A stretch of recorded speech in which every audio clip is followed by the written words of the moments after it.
Bom dia, guerreiros irmãos em Cristo Jesus. A graça e a paz esteja convosco, hoje e sempre. Estamos iniciando mais um Palavra de Deus para hoje, esse programa voltado à divulgação da Palavra de Deus. Estamos na segunda-feira, 30 de agosto de 2021 e já quero te pedir de antemão que você se inscreva no meu canal Luiz Melquiades Júnior, Palavra de Deus para hoje. Se inscreva, deixe seu like, compartilhe, deixe seu comentário para que juntos nós possamos ficar fortalecidos e ouvirmos dia após dia a palavra de Deus que vem para consolo em nosso coração.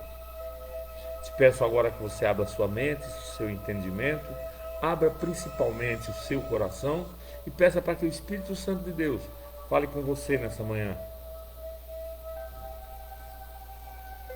Derrame-se na presença do Senhor, que nós vamos falar a respeito de um tempo de restauração. Um tempo de restauração. Nosso texto para meditação está em Neemias, capítulo 9, os versos do 1 ao 3. Texto para meditação, Neemias 9, do 1 ao 3.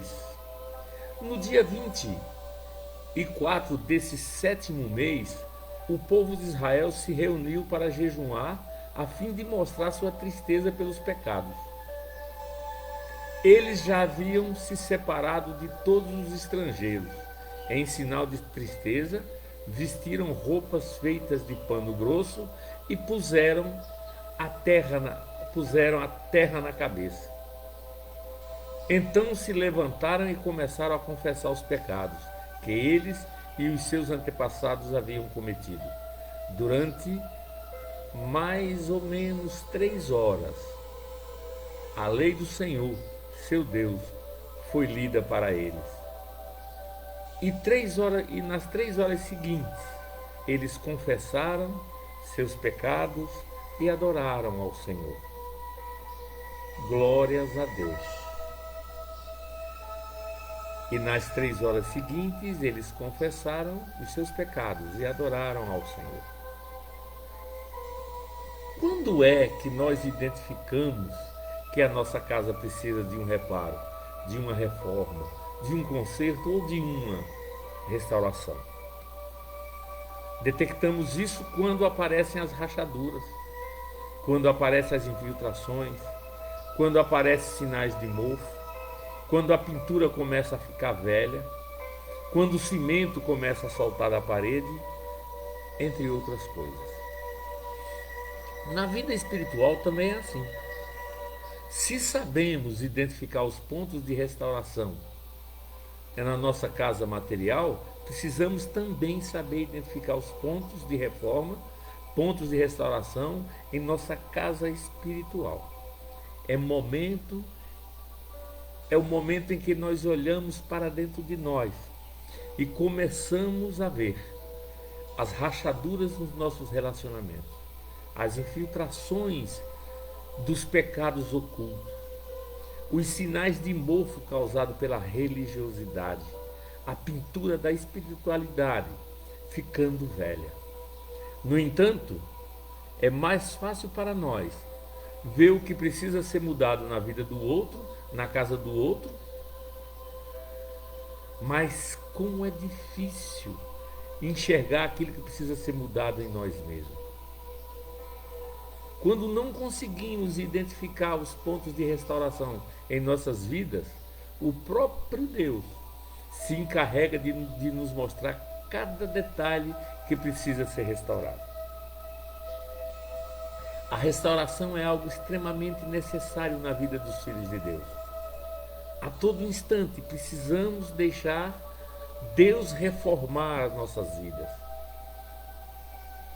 e fazê-la de novo da forma como Ele quer. Ele que é o nosso construtor, Ele que é o nosso criador. Hoje eu convido você para que nós juntos observemos alguns ensinamentos preciosos a respeito do processo de restauração que Deus quer realizar na nossa vida. Para tanto, nós vamos usar o texto de Neemias 9, dos versos 1 ao 3, o qual acabamos de ler. Deus havia dito que se o povo fosse desobediente, ele os mandaria como prisioneiros para uma terra estrangeira. Mas se eles se arrependessem, ele lhes daria o perdão e renovaria sua aliança com ele. Sendo assim, o povo de Israel se reuniu para mostrar sua tristeza pelos pecados que eles e os seus antepassados haviam cometido. Hoje estamos aqui para juntos demonstrarmos a tristeza com a vida que temos vivido. E estamos aqui para pedir ao Senhor nosso Deus que nos faça de novo. É um tempo de restauração. E o tempo de restauração exige, primeiro, arrependimento. Como diz no verso 1, no dia 24 desse mês, o povo de Israel se reuniu para jejuar, a fim de mostrar sua tristeza pelos pecados cometidos. O povo caminhou da festa, no capítulo 8, para o jejum no capítulo 9. O povo se reuniu para jejuar com a finalidade de mostrar que eles estavam arrependidos de terem pecado contra o Senhor. Nós gostamos de nos reunir para festejar, mas nunca ou dificilmente nós nos reunimos para chorar juntos a tristeza dos nossos pecados.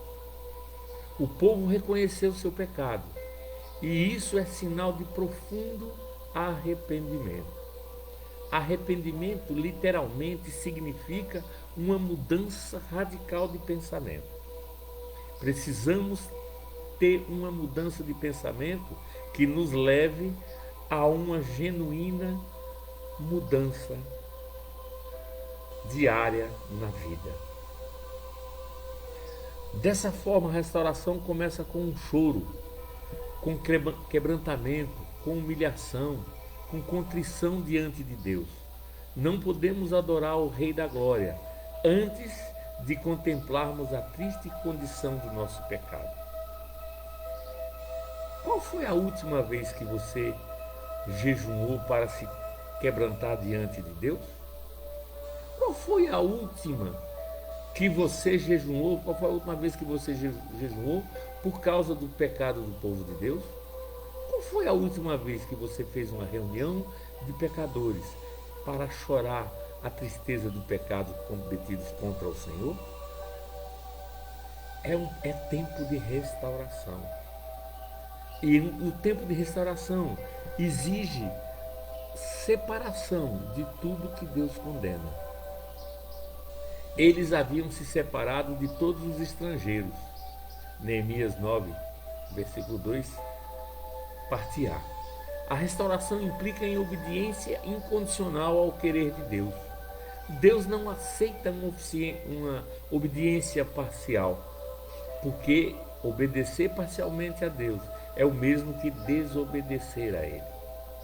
O povo tomou a decisão de deixar todos aqueles que não eram da linhagem de Israel para se consagrarem ao Senhor. Aqueles que não eram da linhagem de Israel não participavam dessa reunião. Eles não tinham a mesma fé nem o mesmo Deus. O problema aqui não é um problema racial, não é um problema de preconceito, mas é um problema teológico. Unir-se a outros povos era transgredir com a fé, era aceitar o sincretismo, era uma espécie de ecumenismo, mas era, antes de tudo, desobedecer a Deus. O que é que Deus tem condenado em sua vida, que você insiste em não deixar? Não há uma vida de restauração sem separação daquilo que desagrada ao coração de Deus.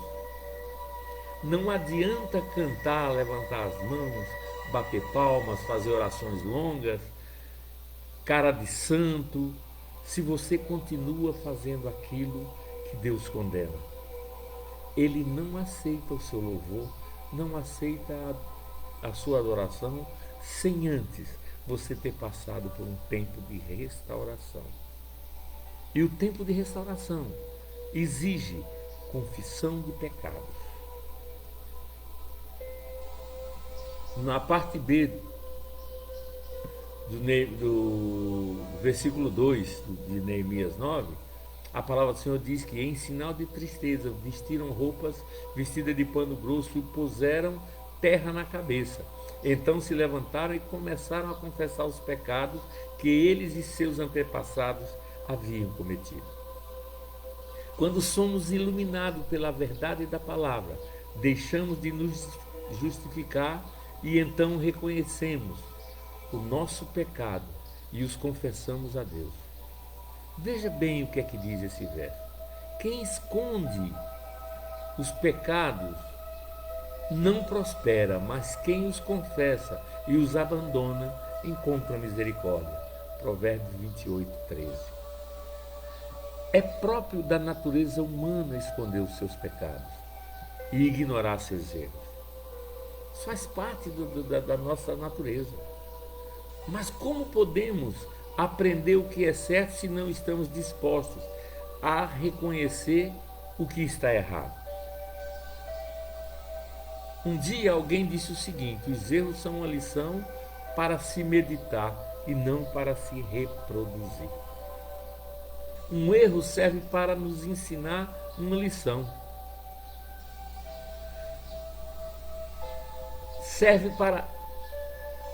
Mas para aprender com esse erro é preciso admiti-lo, confessá-lo, analisá-lo e fazer as mudanças para que não aconteça novamente, para que ele não se repita.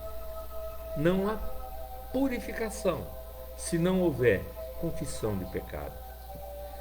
Se dissermos que temos pecado, se dissermos que não temos pecado, estamos nos enganando e não há verdade em nós. Mas se confessarmos os nossos pecados a Deus, Ele cumprirá a promessa e fará o que é correto. Ele perdoará os nossos pecados e nos limpará de toda a maldade. 1 João 1, verso 9. Por isso eu digo, confesse o seu pecado ao Senhor, libere a sua vida para a ação do Espírito Santo de Deus e celebre a liberdade espiritual em Cristo Jesus, com o coração completamente limpo. É tempo de restauração. E o tempo de restauração exige dedicação à palavra de Deus. Durante mais ou menos 3 horas, a lei do Senhor, seu Deus, foi lida para eles. E nas 3 horas seguintes, eles confessaram seus pecados e adoraram ao Senhor, conforme vemos no capítulo 9 de Neemias, no verso 3. Não há restauração sem a palavra de Deus. Não há restauração sem contato com a verdade de Deus. Quando a palavra de Deus é lida, explicada e aplicada, então os corações são impactados. A proclamação da palavra de Deus produz mudança na vida do povo. Por isso, meu irmão e minha irmã, é tempo de restauração. E o tempo de restauração exige arrependimento. O Senhor está nos conclamando agora a nós nos arrependermos dos nossos pecados. O tempo de restauração exige separação de tudo que Deus condena. Temos que fazer uma análise de onde nós estamos desagradando a Deus e nos separarmos de tais coisas. O tempo de restauração exige confissão de pecado. Você tem que confessar seu pecado a Deus. Dobre então seu joelho no seu quarto, no seu secreto, e confesse a Deus. Peça a Deus que lhe separe daquilo que ele condena. Demonstre a Deus o seu arrependimento. Faça a confissão dos seus pecados. Um tempo de restauração exige dedicação à palavra de Deus. E você que anda afastado da palavra de Deus, você que a palavra de Deus soa como comichão aos ouvidos, dedique-se à palavra de Deus. Ouça, leia, pratique. É isso que Deus exige de nós. Deus exige de nós um tempo de restauração. Abra seu coração, abra sua mente, abra seu entendimento, abra sua vida e peça a Deus restauração espiritual. Peça a Deus que feche todas as rachaduras. Peça a Deus que tire, através do lixamento, esse mofo que está na sua vida. Peça a Deus que te dê uma nova pintura. Peça a Deus que faça uma limpeza, provenha uma limpeza na sua vida. Tenha uma vida de restauração. Tenha uma vida íntegra na presença de Deus. Tenha Deus. Restaure seu coração para que o Espírito Santo de Deus faça nele morada. E que o grande amor de Deus, a graça maravilhosa do nosso Senhor e Salvador Jesus Cristo e a doce comunhão consoladora do Espírito Santo de Deus esteja com você, hoje e sempre. Que Deus lhe abençoe. Daí a pouco estaremos no YouTube. Te espero lá. É tempo de restauração na nossa vida. Receba meu beijo, um forte abraço. Saiba, eu te amo em Cristo Jesus. Graça e paz. E até o próximo. Palavra de Deus para hoje.